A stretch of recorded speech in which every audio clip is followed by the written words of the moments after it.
അങ്ങനെ നമ്മൾ നമ്മുടെ നെക്സ്റ്റ് ഡെസ്റ്റിനേഷനിലേക്ക് പോയിക്കൊണ്ടിരിക്കുക. കുറേ ദിവസത്തെ ട്രാവലും ക്ഷീണമൊക്കെ ആയിട്ട് നമ്മളിനി അടുത്ത പോകാൻ പോകുന്നത് ഡൽഹിയിലേക്കാണ്. ഡൽഹി സ്റ്റേഷൻ എത്തിക്കഴിഞ്ഞാൽ ഉടനെ തന്നെ ടാക്സി ചേട്ടന്മാരുടെ ഒരു മേള. അങ്ങനെ ആ വഴി പാസ് ചെയ്തപ്പോഴാണ് രജ്പുതാന ടെറിയർ കണ്ടത് 105. ഈ ഒരു ഗ്രൂപ്പ് സിവിൽ വോളണ്ടിയേഴ്സ് ഇന്ത്യൻ ആർമിക്ക് വേണ്ടിയിട്ടാണ് വർക്ക് ചെയ്യുന്നത്. എന്തെങ്കിലും നാഷണൽ എമർജൻസീസ് അല്ലെങ്കിൽ ഡിസാസ്റ്റേഴ്സ് ഇതൊക്കെ വരുമ്പോഴാണ് ഇവർ സഹായിക്കുന്നത്. ഈ ഒരു പോയിന്റ് വരെ എല്ലാം ഫൈനായിരുന്നു. ഐവിയുടെ എല്ലാ കാര്യവും ഭയങ്കര ഇഷ്ടപ്പെട്ടിരുന്നു. ഞാൻ ഈ ഒരു ഹോട്ടലിൽ എത്തിയതോടെ കംപ്ലീറ്റ്ലി അങ്ങ് ഇല്ലാണ്ടായിപ്പോയി. ചെക്ക് ഇൻ ചെയ്യാൻ തന്നെ ഒരുപാട് സമയം എടുത്തു. നമ്മളെല്ലാവരും ലഗേജ് വെച്ച് അതിൻ്റെ മുകളിൽ കയറി ഇരിക്കാൻ തുടങ്ങി.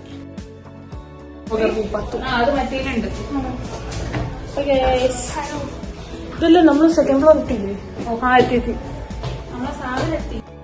ഞാൻ ഇത്ര ഇറിറ്റേറ്റഡ് ആയിട്ട് പറയണേ അതിനൊരു കാരണമുണ്ട്. കാരണം നമ്മുടെ റൂംസ് ഒന്നും ക്ലീൻഡ് അല്ലായിരുന്നു. പിന്നെ അത് ക്ലീൻ ചെയ്യാനെടുത്ത് കുറേ സമയം.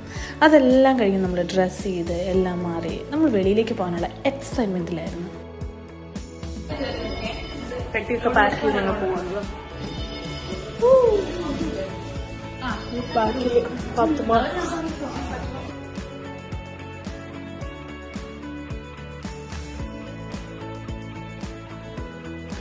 ഞാൻ വിചാരിച്ചു നല്ല പൊല്യൂട്ടഡ് ആയിട്ടുള്ള ഒരു ഏരിയ ആയിരിക്കും എന്നാണ്. എന്നാൽ പോലും നല്ല ഗ്രീനറിയും നല്ല നല്ല ഭംഗിയുള്ള റോഡ്സുമാണ് ഞാൻ അവിടെ കണ്ടിരുന്നത്. And I did know that this city was rebuild 7 times. മഹാഭാരതത്തിലെ ഇന്ദ്രപ്രസ്ഥാന തൊട്ട് മുഗൾ സിറ്റിയിലെ ഷാജഹാനാബാദ് വരെ every empire left a story behind.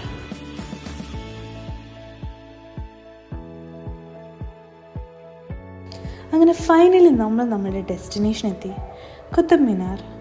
പണ്ടൊക്കെ സ്കൂളിൽ പഠിക്കുന്ന കാലത്ത് നമ്മൾ ആൾക്കാരെ കളിയാക്കാറുണ്ട്, നിനക്ക് കുത്തബ് മിനാറിൻ്റെ അത്ര ഹൈറ്റ് ഇല്ലല്ലോ എന്ന് പറഞ്ഞ്. അന്നേ അറിയായിരുന്നു കുറച്ച് ഹൈറ്റ് ഉള്ളൊരു ബിൽഡിംഗ് തന്നെയാണെന്ന്. അറൗണ്ട് 73 meters ടോളായിട്ടുള്ള ഈ ബിൽഡിംഗ്, അതായത് 238 അടിയാണ് ഈ ഒരു ബിൽഡിങ്ങിൻ്റെ പൊക്കം അല്ലെങ്കിൽ ഉയരം. ആൻഡ് എന്തിനാണ് ഈ ടവർ ഇത്രയും ഫേമസ് എന്നല്ലേ? It is the tallest brick minaret in the world. ഇത്രയും അടിപൊളിയായിട്ട് നിൽക്കുന്ന ഈ ഒരു മിൻററ്റിന് 800 years, 800 വർഷം പഴക്കമുണ്ട്. റെഡ് സാൻഡ് സ്റ്റോണും മാർബിളും ഒക്കെ വെച്ചിട്ടാണ് ഇത് പണിയിരിക്കുന്നത്. ഇതിൻ്റെ ഓരോ വോൾസിലും ഓരോ ഹിഡൻ സ്റ്റോറീസ് എഴുതിയിട്ടുണ്ട്. ഫ്ലോറൽ പാറ്റേൺസും ഉണ്ട്.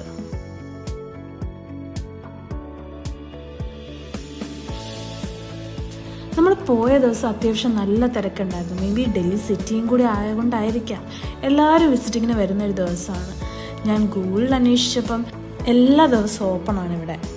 രാവിലെ 7 മണി തൊട്ട് വൈകുന്നേരം 5 മണി വരെ ഈ സ്ഥലം ഓപ്പൺ ആയിരിക്കും. ആർക്ക് വേണമെങ്കിലും ഇവിടുത്തെ ഭംഗി ഒന്ന് ആസ്വദിക്കാം. അങ്ങനെ ഫോട്ടോസും വീഡിയോസും എല്ലാം എടുത്ത് നമ്മൾ ബസ് കയറി. സോ ഇനി അടുത്ത വീഡിയോയിൽ നമ്മൾക്ക് കണ്ടേ. നിങ്ങൾ ഫുഡീസ് ആണെങ്കിൽ നിങ്ങൾക്ക് പറ്റിയൊരു സ്ഥലമാണ് ഡൽഹിയിൽ ചാന്ദിനി ചൗക്ക്. എക്സ്പ്ലോർ ചെയ്യാൻ മറക്കരുത്. നമുക്ക് എന്തായാലും പോകാൻ പറ്റില്ല. അങ്ങനെ ടെമ്പററി ആയിട്ട് നമ്മൾ നമ്മുടെ ഡൽഹിയുടെ ഒരു ഗുഡ് ബൈ പറയുക. നമ്മൾ ഇങ്ങോട്ട് തന്നെ വരുന്നുണ്ട്. എന്തായാലും നമ്മുടെ സരോജിനി മാർക്കറ്റ് ഇവിടെ അല്ലേ, എല്ലാവരുടെയും പർച്ചേസും കാര്യങ്ങളും എല്ലാം സരോജിനി മാർക്കറ്റിൽ നിന്നായിരുന്നു. ഇനി കുറച്ച് സ്ഥലങ്ങളും കൂടി വിസിറ്റ് ചെയ്തിട്ടായിരിക്കും നമ്മൾ തിരിച്ച് ഡൽഹിയിലേക്ക് വരുന്നത്.